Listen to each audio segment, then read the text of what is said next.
السلام علیکم ورحمۃ اللہ وبرکاتہ۔ ناظرین کرام، دوبارہ آپ کی خدمت میں ندائے منبر کے پروگرام میں آپ کے خدمت میں حاضر ہوئے ہیں، اور جس طرح بریک پہ جانے سے پہلے ہم بات کر رہے تھے صاحبزادیاں نبی اکرم صلی اللہ علیہ وسلم، تو حضرت زینب رضی اللہ تعالی عنہا کا ذکر ہو چکا، اور حضرت رقیہ رضی اللہ تعالی عنہا کا بھی ذکر ہو چکا، اور اب انشاءاللہ تعالی حضرت ام کلثوم رضی اللہ تعالی عنہا کا ذکر ہم کریں گے۔ اور ذکر کرنے سے پہلے جو ہماری بات چل رہی تھی اس بات تک بھی ہم انشاءاللہ تعالی دوبارہ آئیں گے، ابو لہب کے بارے میں اور ان کے بیٹے کے بارے میں بھی انشاءاللہ تعالی بات کریں گے۔ تو مولانا حیات صاحب، جی، حضرت ام کلثوم رضی اللہ تعالیٰ عنہ کے حالات۔ بسم اللہ الرحمن الرحیم۔ حضرت ام کلثوم رضی اللہ تعالی عنہا حضرت رقیہ اور حضرت زینب کی چھوٹی بہن تھی، تو جس طرح کہ بتاتا جا رہا ہوں کہ ان کا نکاح ہوا تھا حضرت نبی کریم صلی اللہ علیہ وسلم نے نکاح فرمایا تھا عتبہ اور عتیبہ کے ساتھ، جو نبی کریم صلی اللہ علیہ وسلم کے گویا کہ چاچا زاد یعنی ان کے چاچا کے اولاد تھے، چاچا زاد بھائی تھے۔ تو کیا ہوا کہ نکاح تو ہو گیا تھا عتبہ اور عتیبہ کے ساتھ، عتبہ کا نکاح حضرت رقیہ کے ساتھ اور عتیبہ کا ام کلثوم کے ساتھ رضی اللہ تعالیٰ عنہما، لیکن رخصتی نہیں ہوئی تھی، جی، صرف نکاح ہوا تھا، رخصتی ابھی نہیں ہوئی تھی۔ تو جس طرح مولانا صاحب نے بتایا کہ ابو لہب عجیب آدمی کہ وہاں تو یعنی اپنی باندی کو انہوں نے رہا کر دیا نبی کریم صلی اللہ علیہ وسلم کی پیدائش کی خوشی میں، اور بعد میں سب one of the biggest enemies آف نبی کریم صلی اللہ علیہ وسلم، یعنی اتنا تکلیف۔ دیکھیں، اگر جو رشتہ دار ہوتے ہیں آدمی ان سے توقع کرتے ہیں بھائی کم از کم اگر نقصان نہ مدد نہ کرے تو نقصان تو نہیں کریں گے۔ تو جس وقت نبی کریم صلی اللہ علیہ وسلم نے سب کو بتایا کہ بھائی اگر میں آپ کو یعنی جس وقت اللہ قرآن شریف کی آیت کہ وَأَنذِرْ عَشِيرَتَكَ الْأَقْرَبِينَ، آپ نے قریب رشتہ داروں کو آپ ڈرائیں، تو نبی کریم صلی اللہ علیہ وسلم نے پھر صفا پار کے اوپر کھڑے ہو کر اپنے یعنی جو قبیلے تھے ان کو نہ لے کر کے بنو عبد مطلب ہے، بنو مناف ہے، عبد، سب کو بتایا کہ اگر میں تمہیں بتاؤں کہ اس پار کے پیچھے سے یعنی وہ جنگجو لوگ آ رہے ہیں حملے کرنے کے لیے، کیا تم مجھے مانو گے کہ نہیں؟ تو انہوں نے کہا کہ بالکل آپ تو سچے ہیں، صادق الامین ہیں، کبھی آپ سے جھوٹ کا یعنی ہمیں وہم اور خیال بھی نہیں ہوا، آف کورس ہم مانیں گے۔ تو نبی کریم نے فرمایا کہ میں تمہیں یہ ڈراتا ہوں کہ اللہ کا عذاب آنے والا ہے، جو تو لوگ کر رہے ہیں اور اللہ تعالیٰ کے ساتھ شرک کر رہے ہیں، تو اللہ کا عذاب کو گویا کہ تم دعوت دے رہے ہو۔ تو اس وقت لوگ تو سب یعنی عجیب موقع تھا، اگر اس وقت سن لیتے تو اللہ جانتا کہ کیا ہوتا، لیکن اس وقت ابو لہب نے کہا کہ تبا لک سائر الیوم نعوذ باللہ لہذا جمعتنا، کہ آپ کے لیے پوری زندگی آپ کی یعنی تباہ و برباد ہو، تم نے کیا اس چھوٹی چیز کے لیے ہم نے جمع کر دیا؟ اور پھر اس نے پتھر اٹھا کر نبی کریم کو مارنا چاہا۔ تو پھر نبی کریم صلی اللہ علیہ وسلم پر یعنی کتنی تکلیف گزری ہوگی کہ یہ میرے چاچے ہیں اور یہ سب سے یعنی اس طرح کریں، اور نبی کریم صلی اللہ علیہ وسلم تو کتنے شریف تھے، ظاہر بات ہے بھائی یو ڈونٹ اکوسٹ یور انکل، چاچوں کو تو کہ چاچے تھے نا آخر، اور نبی کریم صلی اللہ علیہ وسلم نے فرمایا کہ انک لعلی خلق عظیم، آپ کا اخلاق تو عجیب، یعنی کتنی کہانی بتا سکتے ہیں نبی کریم صلی اللہ علیہ وسلم کے کہانی اخلاق کے بارے میں، کہ وہاں سب لوگوں نے اپنے پیسے دے دیے تھے ابو سفیان کو کہ جائے آپ ہمارے پیسے کے ساتھ تجارت کریں، اور جب واپس آئے پروفٹ کے ساتھ تو سب نے کہا کہ ابو سفیان جب ملاقات کے لیے جاتے ہیں نا کہ ابو سفیان ہم نے آپ کو یہ پیسے دیے تھے، کتنی پروفٹ، تو وہاں نبی کریم صلی اللہ علیہ وسلم نے پیسے دیے تھے، تو کیا ہوا کہ سب چلے گئے اور نبی کریم صلی اللہ علیہ وسلم آخر ملاقات کر کے چلے گئے۔ تو ابو سفیان نے کہا کہ یہ عجیب نبی محمد، کیا عجیب کہ سب نے جن کے پاس میرا رقم تھا انہوں نے پوچھا کہ بھائی کیا پروفٹ ہے، لیکن محمد نے نہیں پوچھا۔ اتنے اخلاق کے نبی کریم صلی اللہ علیہ وسلم مناسب نہیں سمجھتے کہ بھائی یہ اتنی حرکت، حالانکہ عام حرکت ہوتی ہے کہ بھائی کتنی پروفٹ، نبی کریم صلی اللہ علیہ وسلم کہ یہ جس وقت وہ نہ بتائیں گے میں نہیں پوچھوں گا۔ خیر، تو اس وقت جب ابو لہب نے یہ بات بتائی کہ آپ کے لیے تبا لک سائر الیوم نعوذ باللہ، بڑے برے الفاظ ہیں، تو اس پر پھر کیا ہوا کہ اللہ نے آیت اتاری کہ تبت یدا ابی لہب وتب، کہ یعنی ابو لہب کے دونوں ہاتھ برباد تباہ ہو جائیں، اور ہو بھی گئے ہیں پوری آیت۔ تو جب اس وقت عجیب آیت دیکھیں، تبت یدا ابی لہب وتب ما اغنى عنه ماله وما كسب سيصلى نارا ذات لہب وامرأته حمالة الحطب في جيدها حبل من مسد۔ عجیب ترنم کی پورا شریف عجیب ترنم کی یعنی اللہ تعالیٰ کے کلام ہے، لیکن یہ تو ابو لہب پر چوٹ در چوٹ در چوٹ در چوٹ پڑی، he was buried۔ تو انہوں نے کہا کہ اپنے بیٹے عتبہ عتیبہ آؤ، اور ابھی اگر تمہارا میرے ساتھ مجھے دیکھنا ہے، میرے ساتھ اٹھنا بیٹھنا ہے، تو فوراً جا کر رقیہ رضی اللہ تعالیٰ عنہ اور ام کلثوم کو طلاق دے دو. تو انہوں نے کہا کہ ٹھیک ہے. تو عتیبہ جو کہ شوہر تھے ام کلثوم رضی اللہ تعالیٰ عنہ کے، آپ نے کہا تھا نا کہ وہ آئیں اور نبی کریم صلی اللہ علیہ وسلم کے سامنے کہا کہ بے دردی کے ساتھ اور بے درکی کے ساتھ کہ اے محمد آپ کے دین کا میں منکر ہوں، I don't believe in your دین، اور آپ کی جو بیٹی ہے ان کو تو میں نے طلاق دے دی ہے، نہ وہ مجھ سے محبت کرتی ہے نہ میں ان سے محبت کرتا ہوں. اور آگے جا کر اس نے نبی کریم صلی اللہ علیہ وسلم کا گریبان یعنی روایت کے اندر پکڑنا چاہا یا پکڑا. تو اس وقت اللہ تعالیٰ کے نبی نے ان کو بددعا دی کہ اے اللہ آپ نبی کریم صلی اللہ علیہ وسلم نے کہا تھا کہ عجیب کہ جب لوگوں پر آج کل تو حالات بہت خراب ہیں، اللہ تعالیٰ سب کی حفاظت کرے اور نکاح اور رشتے کو مضبوط سے مضبوط کرے لوگوں کے لیے، یہ بہت بڑی بات ہوتی ہے. تو نبی کریم صلی اللہ علیہ وسلم کے منہ پر آ کر اس طرح کہنا اور اس طرح کی اپنی طرف سے وہ تو ذلیل کرنا چاہتا تھا، تو اللہ تعالیٰ کے نبی کہاں ذلیل ہونے والے میرے بھائی، اللہ تعالیٰ کے نبی ہیں. اور رفعنا لک ذکرک. تو کیا ہوا پھر نبی کریم سے کو یہ تکلیف ہوئی اور کہا کہ یہ چھوٹا جس کو ہم نے بڑے ہوتے ہوئے دیکھا اور بچی کو اس کو دیا نکاح کے اندر، یہ اتنی تو بے درک یہ بددعا نکلی کہ یا اللہ آپ کے درندوں میں سے ایک درندہ اس پر مسلط کر لے. اور آپ نے یہ فرمایا تھا نا کہ ان کے والد ابو لہب نے بھی دیکھ لیا کہ یہ تو محمد کے الفاظ ہیں اور یہ اللہ کے نبی ہیں، اور جس وقت محمد کوئی بات کہتے تو اس طرح لگتی ہے. تو اس کے بعد ابو لہب نے اپنے بیٹے کا اتنے خیال کرنا شروع کیا کہ یہ جو دعا ہے بددعا یہ لگنے والی ہے. تو کیا ہو کہ سفر کے اندر گئے سیریہ کے اندر، کیونکہ قریش کا یہی تھا نا کہ سفر ٹھنڈی کے موسم کے اندر اور گرمی کے موسم کے اندر سفر کے لیے اجازت ہے. قرآن شریف کی آیت ہے ایلاف قریش ایلافہم رحلۃ الشتاء والصیف، کہ قریش کو لاغر کر دیا، تھکا دیا ان کا یعنی گرمی اور ٹھنڈی کے اندر سفر کرنا. تو ایک سفر کے اندر قریش کا قافلہ جا رہا تھا سیریہ کی طرف شام کی طرف، اس کے اندر ابو لہب بھی تھے اور عتیبہ بھی تھے یہ بدبخت. تو جس وقت انہوں نے پڑاؤ ڈالا تو ابو لہب نے کہا کہ سب لوگوں کو کہ دیکھیں یہ میرے بیٹے کو بددعا یعنی جاری ہے اور بددعا لگ نہ جائے اس کا خیال کرنا کہ اس کو اچھی طرح یعنی اس کی حفاظت کرنا. تو کتابوں کے اندر ہے کہ یعنی انہوں نے اپنا اس کو بیچ کے اندر سوال دیا، اس کا بستر بیچ کے اندر ڈال دیا اور آپ نے بستر پورا اس کے لگ بھگ. تو وہ کیا بچنے والا تھا، اللہ تعالیٰ کے نبی سے کی دعا سے بچنے والا تھا. تو کیا ہوا کہ عجیب اللہ نے شیر کو پسند کیا.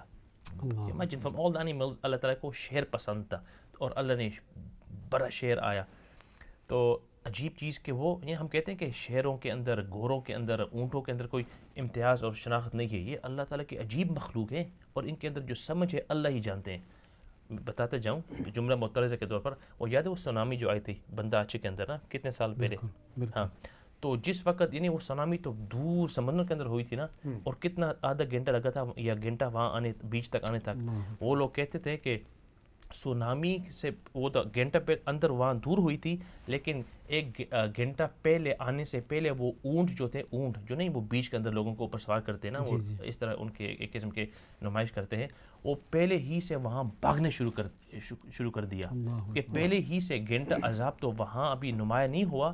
انہوں نے پہلے ہی یہ عذاب دیکھ لیا اور پہلے ہی سے وہ اونٹ وہاں سے بھاگنے. وہ کہتے ہیں کہ یعنی کہ یہ جو اونٹ تھے وہاں سے بھاگے کیونکہ انہوں نے عذاب دیکھ لیا تھا. تو خیر اللہ تعالیٰ کی عجیب مخلوق ہے سارے یہ جو اللہ تعالیٰ کے یعنی مخلوق ہے. تو کیا ہوا کہ وہ ایک شیر آیا اور اس نے ہر آدمی کا منہ بھی دیکھا اور ہر آدمی سے اس نے یعنی یہ جو اس کی بو بھی سونگی، اس کی بو بھی سونگی کہ جس نے اس طرح بکواس کیا تھا کہ ظاہر بات اس سے تو خاص طور پر بدبو آنے والی ہے. تو جس وقت یعنی کوئی نہیں ملا، پھر دیکھا کہ وہاں ایک سوا ہے، تو وہاں چھلانگ ماری اور دیکھا کہ یہ تو میرا ہدف ہے، اور کتابوں کے اندر کہ فوراً اس کو وہاں ہی اس نے سر کچر کر دیا، ختم،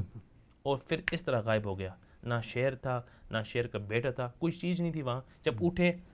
تو انہوں نے دیکھ لیا. تو بھائی یہ ان کے لیے کافی تھی ایمان لانے کے لیے کہ اللہ تعالیٰ کے نبی نے یعنی بات مشہور ہو گئی تھی نا کہ اللہ کے نبی نے بددعا دی تھی. تو ابو لہب تو وہاں ظاہر بات ہے اس کو تو لیکن بدبخت تھا نا، اس کے لیے یہ بھی عبرت کا مقام تھا. تو اس طرح پھر یہ ہوا کہ ابو لہب کا جو بیٹا تھا عتیبہ، اس کی موت اس طرح آئی بہت ہی بری طریقے سے. تو اور جیسے آپ نے فرمایا کہ یہ اللہ کے رسول صلی اللہ علیہ وسلم کی بددعا بھی تھی، اور اسی طرح یہ معجزات کے اندر بھی اس کا ذکر آ جاتا ہے، جیسے کہ اللہ کے رسول صلی اللہ علیہ وسلم کے بہت سارے معجزات اور اللہ کے رسول صلی اللہ علیہ وسلم کی بہت ساری پیشن گوئیاں مختلف، بلکہ علماء کرام نے تو کتابیں لکھی ہیں، اتنی اتنی موٹی کتابیں لکھی ہوئی ہیں معجزات النبی صلی اللہ علیہ وسلم عجیب کہ، اور معجزات جو ہوتے ہیں یہ اللہ کے رسول صلی اللہ علیہ اور جتنے بھی رسول گزرے ہیں ان سب کے لیے یہ ایک معجزہ جو ہے ایک ناظرین کو بتاتے جائیں کہ معجزات اس وجہ سے ہوتے ہیں تاکہ یہ نبوت کے اوپر دلیل بنے، تاکہ عام بندہ جو ہے وہ وساوس سے بچ کر یہ سمجھ جائے کہ واقعی یہ اللہ کی طرف سے بھیجے ہوئے ہیں، اگر کسی کو کوئی شک ہو جائے۔ اور بہت ساری پیشن گوئیاں ایسی تھیں کہ جو قرآن پاک میں بھی اللہ تعالیٰ نے فرمائی، اور اسی طرح جو ہے اللہ کے رسول صلی اللہ علیہ وسلم نے بھی، تو جس سے معلوم ہو جاتا ہے۔ لیکن ایک عام اللہ کے رسول صلی اللہ علیہ وسلم کی عادت شریفہ بدعا دینے کی نہیں تھی۔ ایک صحابی آتے ہیں اور کہتے ہیں یا رسول اللہ صلی اللہ علیہ وسلم، میں نے اپنی قوم کو دعوت دی اور انہوں نے میری دعوت کا انکار کیا اور میری بہت مجھے ذلیل کیا، ان کے خلاف آپ دعا کریں، ان کے لیے بدعا کریں۔ تو اللہ کے رسول صلی اللہ علیہ وسلم ہاتھ اٹھاتے ہیں اور ان کے لیے ہدایت کی دعا کرتے ہیں۔ اور ایک اور صحابی کے بارے میں آتا ہے کہ انہوں نے بھی کہا کہ بدعا فرمائیے مشرکین کے لیے، تو اللہ کے رسول صلی اللہ علیہ وسلم نے ارشاد فرمایا انی لم ابعث لعانا، کہ اللہ نے مجھے لعنت بھیجنے والا نہیں بنایا، ولیکن بعثت رحمتا، کہ مجھے رحمت بنا کر بھیجا ہے۔ تو اللہ کے رسول صلی اللہ علیہ وسلم رحمت للعالمین، تمام مخلوقات کے لیے رحمت بنا کر بھیجے گئے۔ تو اللہ کے رسول صلی اللہ علیہ وسلم، بلکہ اللہ کے رسول صلی اللہ علیہ وسلم کے زمانے کے اندر جب وہ واقعہ ہے، مشہور واقعہ، جب 60 حفاظ کو قتل کر دیا گیا تھا، وہ بھی دھوکے کے ساتھ۔ کفار نے کہا کہ ہم کسی کو کچھ چھیڑیں گے نہیں، لیکن پھر بھی انہوں نے 60، اور وہ بھی حفاظ تھے، قرآن پاک کو جاننے والے، قرآن پاک کے حافظین، جو قرآن پاک کی حفاظت کرنے والے تھے، وہ ان میں سے 60 ایسے تھے جن کو ناحق جو ہے وہ شہید کر دیا گیا تھا۔ تو اللہ کے رسول صلی اللہ علیہ وسلم کو بڑا غصہ تھا اس کے اوپر، اس لیے اللہ کے رسول صلی اللہ علیہ وسلم نے 1 مہینے تک قنوت نازلہ فرمائی۔ قنوت نازلہ نماز کے اندر اللہ کے رسول صلی اللہ علیہ وسلم یعنی آخری رکعت کے اندر کھڑے ہو کر، اور غالباً فجر کی نماز کے اندر دوسری رکعت میں رکوع سے اٹھنے کے بعد پھر دعا کرتے ہیں،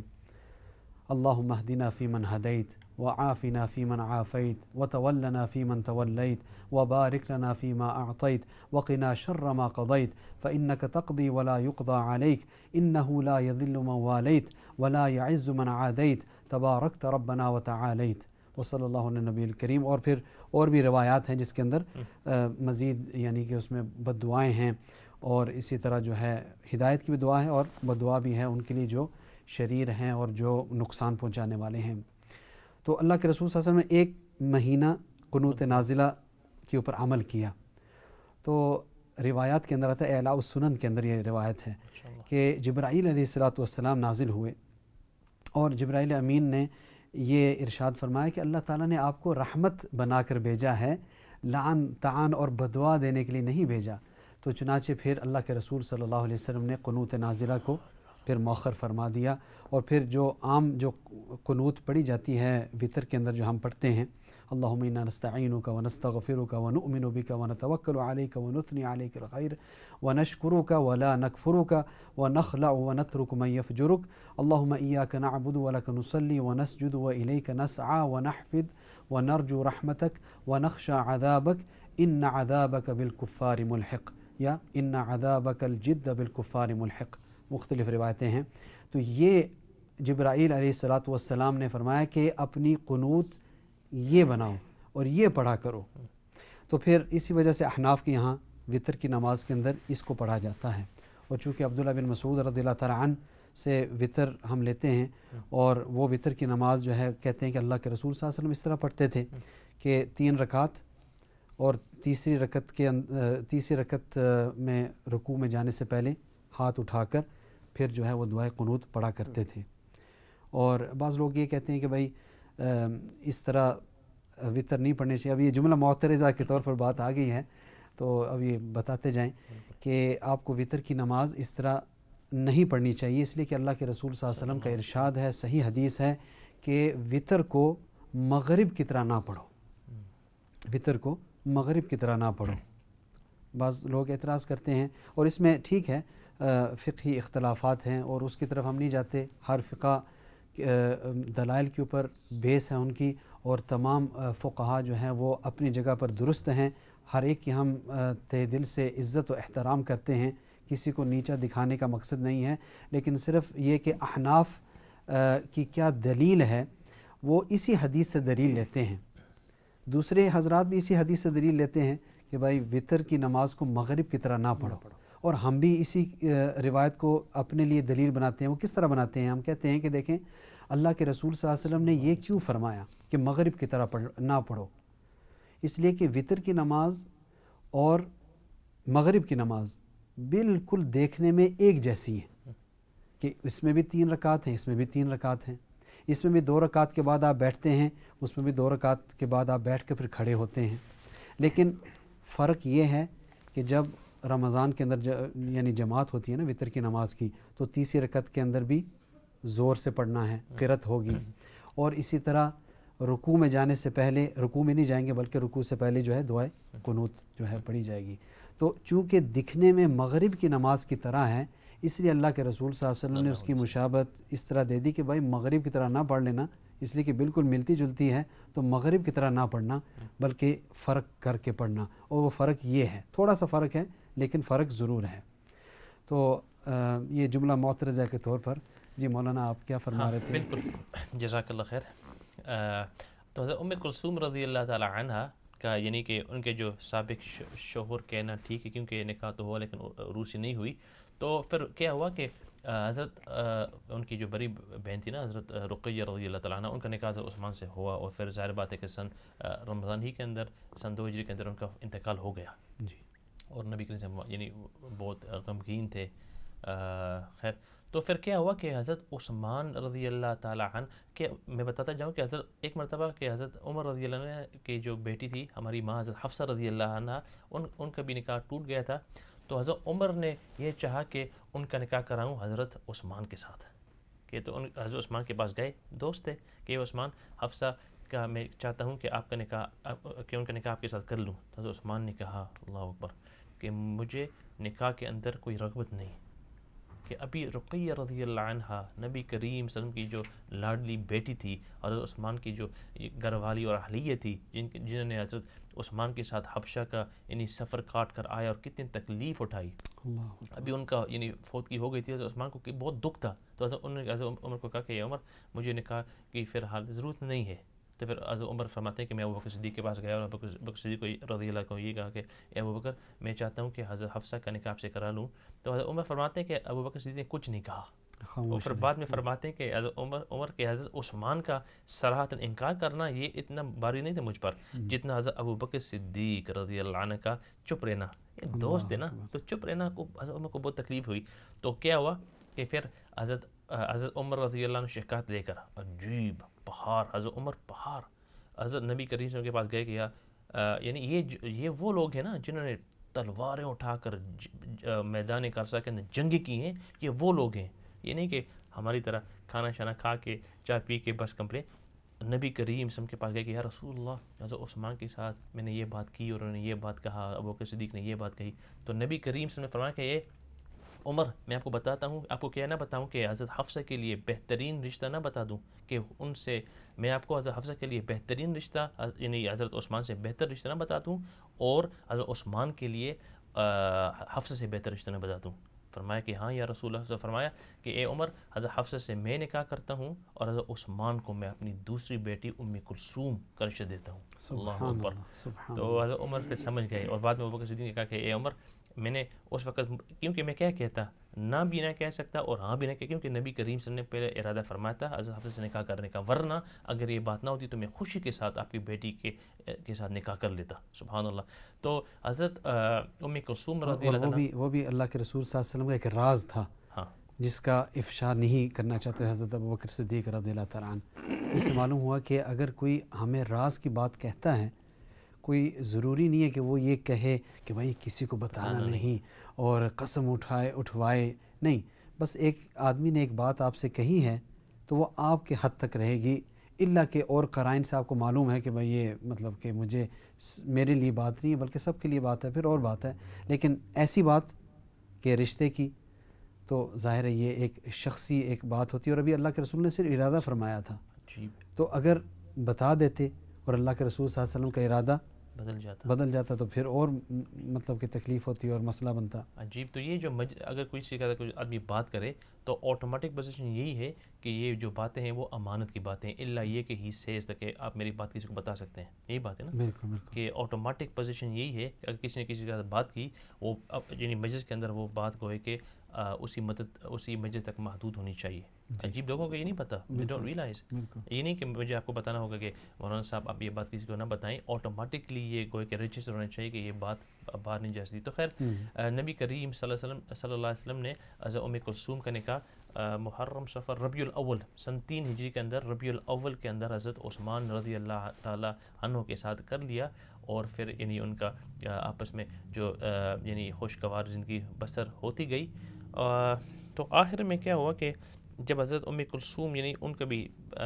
سن 3 ہجری کے اندر نکاح اور سن 9 کے اندر ان کا انتقال ہو گیا. 6 سال گوئے کہ ان کی ازدواجی زندگی گزری. اس کے بعد ان کا بھی انتقال ہو گیا، اور اس وقت نبی کریم صلی اللہ علیہ وسلم نے فرمایا کہ اگر میرے پاس 10 بیٹیاں بھی ہوتی تو ان سب کو ایک کی بعد دیگرے حضرت عثمان رضی اللہ تعالیٰ عنہ کے نکاح کے اندر مجھے دیتا. عجیب. اللہ اکبر. کیا اخلاق والے تھے، اور کیسی یعنی پرسنالٹی، اور کیسے شخص ہوں گے کہ اللہ کے رسول صلی اللہ علیہ وسلم اتنا بڑا اعزاز اور ذو النورین سبحان اللہ لقب ملا ان کو. اللہ اکبر. تو مولانا تھوڑا سا ہم ابھی پیچھے جاتے ہیں. ابو لہب کا ذکر ہوا تھا، لعین بدبخت کا ذکر ہوا. تو سورہ لہب کے اندر وَامْرَأَتُهُ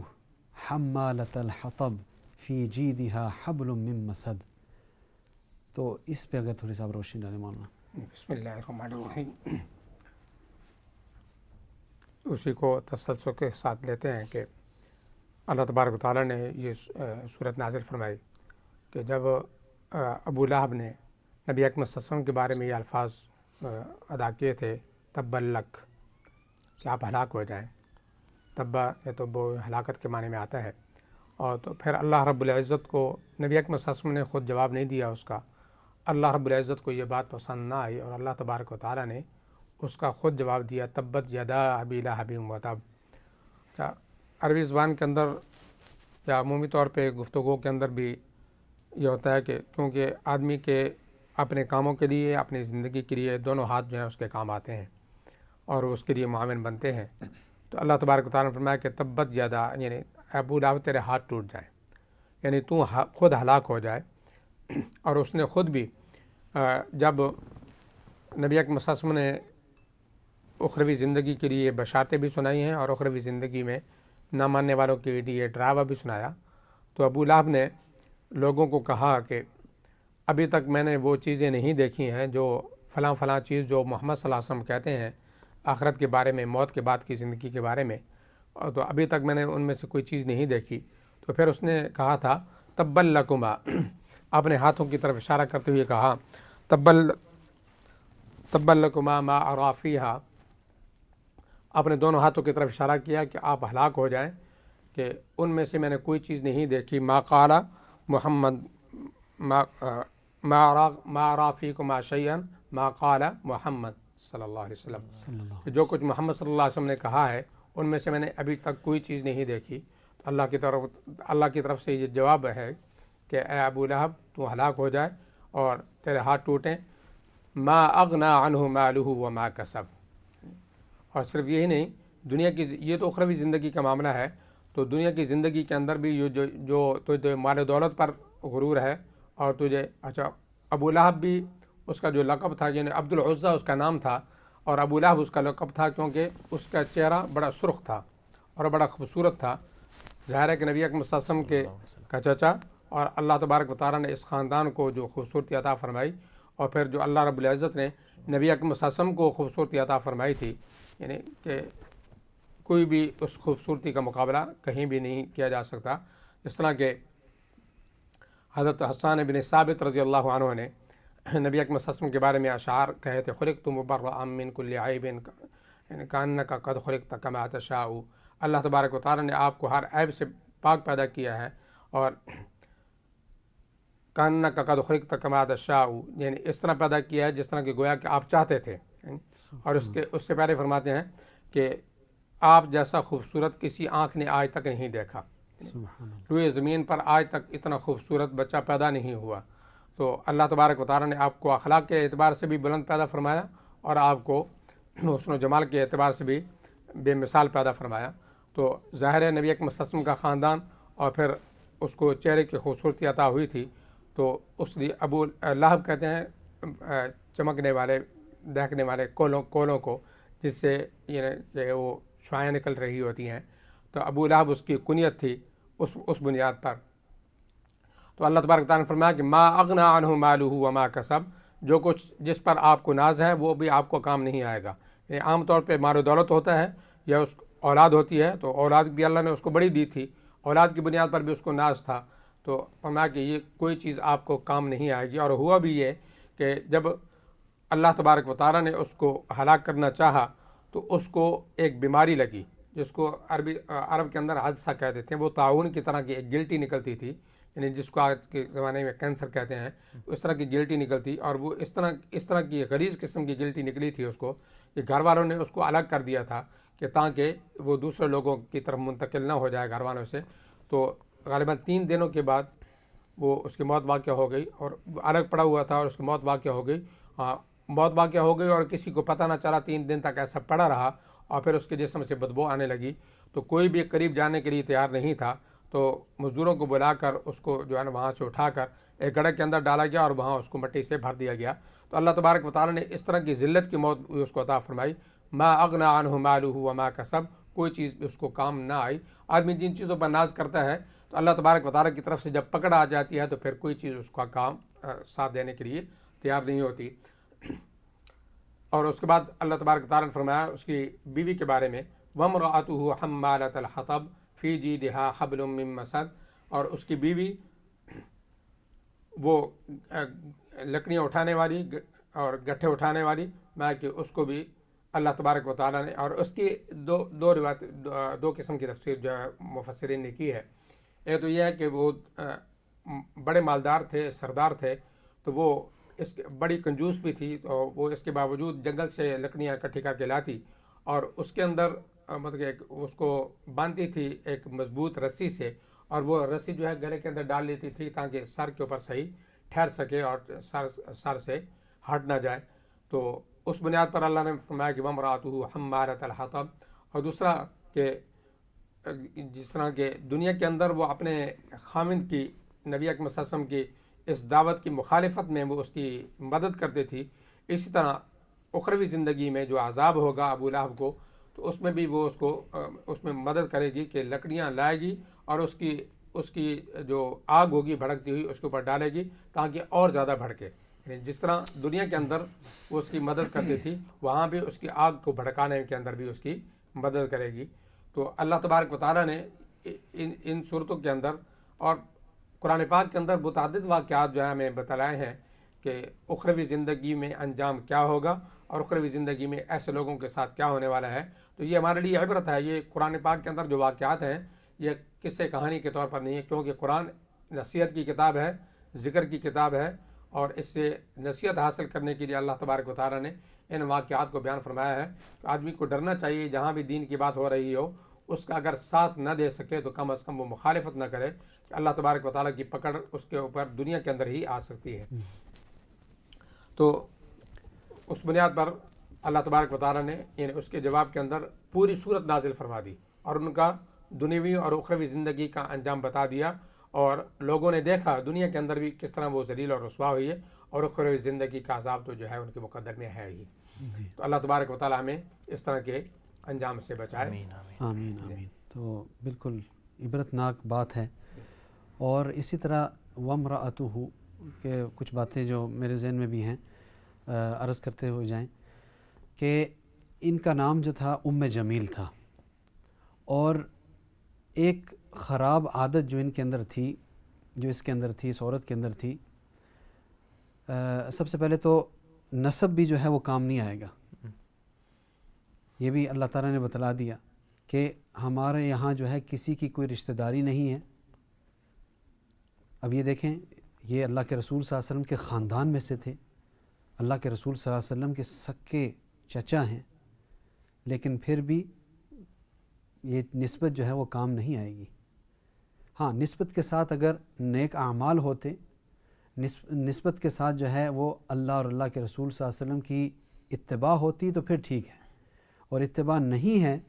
تو پھر تو معلوم کیا ہوا کہ کوئی آدمی اگر سید کیوں نہ ہو، لیکن اگر اس کے اعمال درست نہیں ہیں،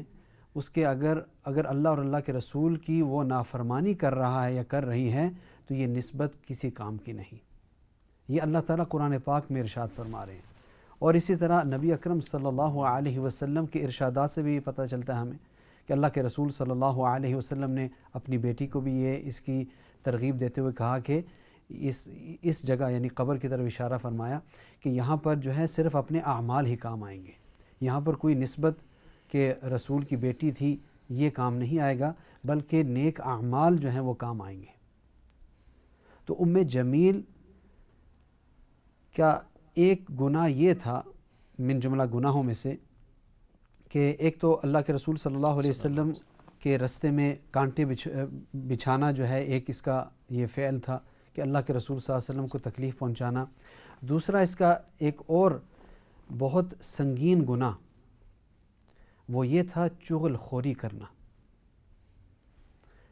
حضرت فضیل بن عیاض رحمۃ اللہ علیہ ایک تابعی ہیں، وہ کہتے ہیں کہ یہ ایک ایسا گناہ ہے چغل خوری ایک ایسا گناہ ہے کہ جس کی وجہ سے انسان کے تمام اعمال برباد ہو جاتے ہیں، تمام اعمال برباد ہو جاتے ہیں. اور ایک واقعہ ہے، اللہ کے رسول صلی اللہ علیہ وسلم اپنی اونٹنی کے اوپر بیٹھے ہوئے تشریف لا رہے ہیں اور اچانک ان کی اونٹنی جو ہے وہ بھدکی، یعنی حرکت کی. اونٹنی تھی غالباً، اور اللہ کے رسول صلی اللہ علیہ وسلم سے صحابہ اکرام نے پھر پوچھا کہ یا رسول اللہ صلی اللہ علیہ وسلم کیا ہوا؟ تو اللہ کے رسول نے فرمایا کہ یہاں پر 2 قبریں ہیں، ان کو عذاب قبر ہو رہا ہے. ایک کو ہو رہا ہے پیشاب سے اپنے آپ کو نہیں بچاتا تھا، اور دوسرا جو ہے وہ چغل خوری کرتا تھا، چغل خور تھا، قطات. تو اللہ کے رسول صلی اللہ علیہ وسلم نے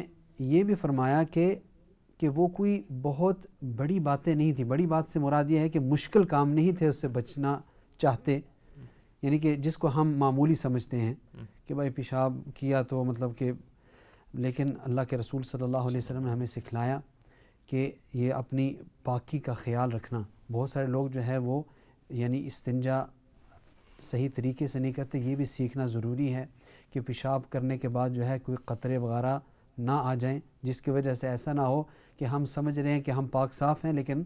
پاکی نہیں ہے بلکہ پلیتی ہے. تو یہ اپنے مقامی علماء کرام کے ساتھ رابطہ کر کے جو ہے یہ آدمی کو یہ سیکھنا چاہیے اور یہ پوچھنا چاہیے. دین کے اندر سیکھنے کے اندر کوئی شرم نہیں ہے، اور شرم اگر کریں گے تو پھر ہم سیکھ نہیں سکیں گے. اگر بہت ہی شرم ہے تو آدمی کتابیں بھی الحمدللہ بہت سینکڑوں موجود ہیں، اردو کے اندر، عربی کے اندر، انگلش کے اندر، ہر زبان کے اندر جو آدمی پڑھ سکتا ہے اور سیکھ سکتا ہے. تو اللہ کے رسول صلی اللہ علیہ وسلم نے فرمایا ایک تو پیشاب سے اپنے آپ کو پیشاب کے قطروں سے نہیں بچاتا تھا اپنے کپڑوں کو اور اپنے بدن کو، تو اس کی وجہ سے اس کو عذاب قبر ہو رہا ہے. اور دوسرے کو عذاب قبر اس لیے ہو رہا ہے کہ وہ چغل خوری کرتا تھا. اچھا، بہت سارے لوگ یہ پوچھتے ہیں کہ مولانا کہ چغل خوری کی کیا تعریف ہے اور غیبت کی کیا تعریف ہے؟ تو میرے خیال سے ناظرین کے سامنے اگر ہم یہ بات لے آئیں، پیش کر دیں کہ چغل خوری کے اندر اور غیبت کے اندر کیا فرق ہے. اچھا، غیبت تو ظاہر بات ہے کہ ذکر کا اخاک بما یکرہ، کہ انسان اپنے بھائی یا اپنی بہن کا ایسا تذکرہ کرے کہ وہ ناپسند کرے. تو اس پر ایک مرتبہ صحابہ کرام نے کہا یا رسول اللہ ارائیت ان کان فیہ ما اقول، کہ یا رسول اللہ ٹھیک ہے، یعنی کسی بھائی کا ذکر کرنا، ایک ایسی تعریف کرنا جو اس کو ناپسند ہو، کہ لیکن یا رسول اللہ آپ کا کیا خیال ہے کہ اگر یہ ہم نے بات کہہ دی کہ یہ موٹا ہے، یہ پتلا ہے، یہ عقل مند ہے، یا یعنی کوئی بری بات کہہ دی، یا رسول اللہ اگر وہ چیز اس کے اندر واقعی اگر ہو تو یہ بھی غیبت ہے. تو نبی کریم صلی اللہ علیہ وسلم نے فرمایا کہ ہاں یہ تو غیبت ہے کہ اگر اس آدمی کے اندر یہ بری خصلت ہے اور آپ نے لوگوں کو بتا دیا, کسی کو کہہ دی کہ بھائی یہ اس طرح آدمی ہے, تو یہ تو عین غیبت ہے. ہاں اگر اس کے اندر یہ بات نہیں ہے تو پھر یہ تو بہتان ہو گیا, وہ یہ بھی بڑا خطرناک گناہ ہے. یہ تو غیبت ہوئی کہ اپنے بھائی کے بارے میں کچھ چیز بھی کہنا جو اس کو ناپسند ہو, ظاہر بات ہے, یعنی اس کی اس طرح تعریف کرنا کہ بری بات کہہ دینا. چغل خوری یہ یمشی بن نمیمہ, کہ یعنی ایک بات میں نے اور آپ نے کوئی بات کہہ دی, ٹھیک ہے مولانا, اور آپ یعنی کوئی بات کسی کے بارے میں کہہ دی نا, کہ جو کچھ بھی میں نے کہا کہ ٹھیک ہے مولانا, یہ بات میں نے دوسرے آدمی کو کہا دی کہ بھائی مولانا صاحب نے تو آپ کے بارے میں یہ بات کہہ دی, اور پھر جو اس نے کہا میں نے واپس آپ کے پاس کہ اس نے تو یہ کہہ دیا. تو یہ اس کو کہتے ہیں یمشی بن نمیمہ, چغل خوری کے ساتھ پھرنا. دونوں کی بات کسی اور کو بتا دی, اس کی بات تو آپ آپس کو بتا دی, پورے یعنی اس قسم کا آگ برکا دی. تو یہ جو چغل خوری ہے, آپ نہیں پتا کہ حضرت فضیل بن عیاض نے یہ بات کہہ دی. اس نے یعنی دو اور باتیں بھی ذکر کیا کہ ایک تو یہ تھی, انہوں نے کہا کہ بہت بڑے جو گناہ آدمی کرتا ہے ان میں سے 3 وہ ہے جو آدمی کو سب گناہ کو ختم کر لیتے ہیں, ان میں سے ایک ہے چغل خوری. اور نمبر 2 نے یہ بھی کہا تھا کہ نمبر 2 بات ہے کہ غیبت کرنا, اور تیسری بات یہ کہ جھوٹ بولنا.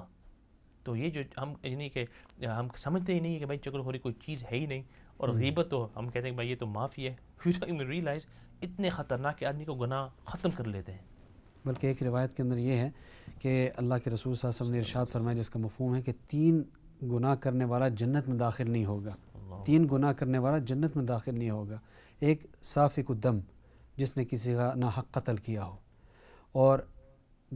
دوسرا جو چغل خوری کرتا ہو, اور تیسرا وہ جو یعنی کہ سود کے اوپر کاروبار کرتا ہو. تو ایک بندے نے صحابی نے غالباً پوچھا کہ مجھے یہ بات کا بڑا تعجب ہوا کہ چلو دوسرے جو 2 بڑے بڑے گناہ ہیں, قتل ناحق اور اسی طرح جو ہے سود کا کاروبار, اس کا تو ذکر قرآن پاک میں بھی آیا ہے, تو چغل خوری کو ان تینوں یعنی ان دونوں کے ساتھ کیا مناسبت ہے؟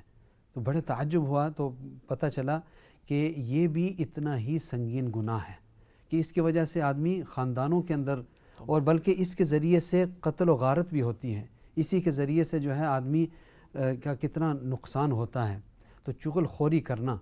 اب جیسے ہم نے پہلے بھی عرض کیا تھا کہ سچ بولنا کتنی اچھی بات ہے, لیکن اگر آدمی کسی ایک سچ کی وجہ سے 2 بندوں کے درمیان لڑائی ڈال دے, اور 2 بندوں کے درمیان جو ہے وہ یعنی نفرتیں ڈال دے, تو اس سے اچھا تھا کہ آدمی جھوٹ ہی بول دیتا یا کچھ نہ بولتا. تو اس لیے ان گناہوں سے اللہ تعالی ہماری حفاظت فرمائے. اللہ کے رسول صلی اللہ علیہ وسلم نے بلکہ یعنی کہ صحیحین کی روایت ہے, لا يدخل الجنت قطات, کہ چغل خور جو ہے وہ کبھی بھی جنت میں داخل نہیں ہوگا. تو جمیل جو ہے ایک گناہ یہ کرتی چغل خوری کا, تو جس کا ذکر اللہ تعالیٰ نے قرآن پاک میں فرما دیا. اور اس سے ہمیں یہ بھی سبق ملتا ہے کہ ہمیں اپنے اخلاق کے اندر اور ان چیزوں کو ہمیں سیکھنا ہے. اگر ان چیزوں کا ہم سیکھ لیں گے انشاءاللہ تعالیٰ, اور اخلاق نبوی ہماری زندگیوں کے اندر آ جائے گا, تو پھر زندگی آسانی سے گزرے گی, اور انشاءاللہ تعالیٰ امید ہے کہ ہمارا خاتمہ بھی ایمان کے اوپر ہوگا. تو آج کا پروگرام ہم اختتام کی طرف جا رہے ہیں. تو آج ہم نے ذکر کیا تھا صاحبزادیاں نبی اکرم صلی اللہ علیہ وسلم, حضرت زینب رضی اللہ تعالیٰ عنہ, اور حضرت رقیہ رضی اللہ تعالیٰ عنہ, اور حضرت ام کلثوم رضی اللہ عنہم. تو میں اپنے مہمانوں کا شکریہ ادا کرتا ہوں, مولانا حیات خان صاحب اور مولانا عبدالباسط شاہد صاحب, جزاکم اللہ خیر محسن الجزا. تو ناظرین کرام سے یہی درخواست ہے انشاءاللہ تعالی کہ آئندہ بھی آپ اس پروگرام کو دیکھتے رہیں. اللہ تعالی ہمیں عمل کرنے کی توفیق نصیب فرمائے. السلام علیکم ورحمۃ اللہ وبرکاتہ.